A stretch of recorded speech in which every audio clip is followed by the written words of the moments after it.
বিষয় কাকে বলে? জায়গা জমি, টাকা পয়সা, ধন সম্পদ, তাই তো? কি জায়গা জমি, টাকা পয়সা, ধন সম্পদ। আপনি যখন ক্লাস 4 পড়ছিলেন তখন পরীক্ষার খাতার নাম, রোল নাম্বার, ক্লাস লিখেছেন, বিষয় জায়গা কি লিখেছিলেন? 10 বিঘে জায়গা, 10 ভরি সোনা, 10,000 টাকা। তাহলে বিষয় সাবজেক্ট। তাহলে এখানে পাঠক তিনি বোঝেন না কিছু। বিষয় মানে জায়গা জমি বলে গেছে, টাকা পয়সা, ধন সম্পত্তি, আপনি সেটাই বুঝেছেন। এবার যখন শাস্ত্রে লেখা আছে বিষয় ত্যাগ করতে হবে, আপনি জায়গা জমি ত্যাগ করে দিয়ে চলে যাচ্ছেন, স্ত্রী ত্যাগ করে চলে গিয়ে বৃন্দাবনে গিয়ে বাড়িতে স্ত্রীকে ফোন করছেন, এটা বিষয় ত্যাগ হলো? বিষয় মানে কি? ওই যে বিষয় মানে সাবজেক্ট, আলোচনার বিষয়, বলার বিষয়, কাজের বিষয়, এগুলোকে সাবজেক্ট বলে।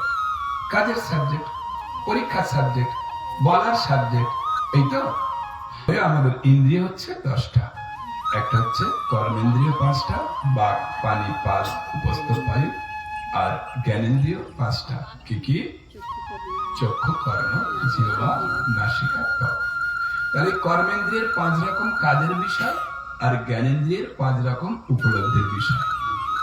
চক্ষু এর সাবজেক্ট কি? চোখের সাবজেক্ট না, ভালো করে শোনো। চোখের উপলব্ধির বিষয় হচ্ছে কোন বস্তুর বাইরের আকারটাকে বুঝতে পারা এবং সেই বস্তুর রংটাকে বুঝতে পারা।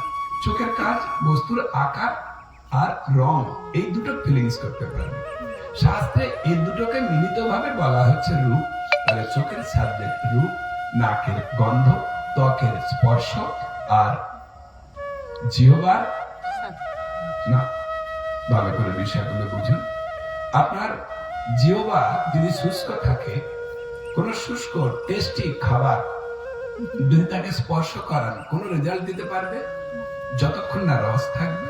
সেই জন্য ভারতীয় মহান ঋষিগণ বললেন যে আমাদের জিহ্বার বিষয় হচ্ছে রস। তাহলে 5টা বিষয় কি কি?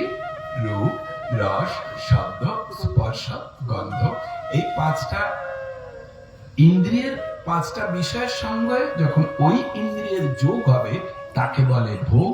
সেই যোগ হয়ে যদি সুখ হয় তবে বলে সুখ ভোগ, আর যদি দুঃখ হয় তাকে বলে দুঃখ ভোগ।